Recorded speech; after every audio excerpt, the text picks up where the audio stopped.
תודה. מה שאלת אותי? ראש הממשלה אומרים ברשת שאתה בכלל מת? אני מת על קפה, אתה יודע מה? אני מת על העם שלי. איך הם מתנהגים, פנטסטי. אתה רוצה לספור את מספר אצבעות? אתה יכול להראות לנו? פה. פה. ראית? יפה מאוד. לחיים.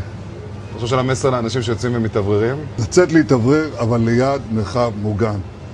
והעמידה שלכם היא מדהימה, נותנת כוח לי, לממשלה, לצה"ל, למוסד. אנחנו עושים דברים שאני לא יכול לשתף ברגע זה, אבל עושים דברים מכים באיראן חזק מאוד, גם ביום הזה, גם בלבנון, ממשיכים. אתם אומרים לי להמשיך? אני אומר לכולכם, גם אתם תמשיכו. תמשיכו להישמע להוראות פיקוד העורף, כל הזמן, להישמע להוראות פיקוד העורף, וגם לראשי הערים, להיות תמיד ליד מרחב מוגן. ואנחנו נקל ככל שהדבר ניתן. ותודה לך על הקפה, הוא מצוין. אני לא יודע לגבי הקלוריות, זה נראה לי מסוכן מאוד.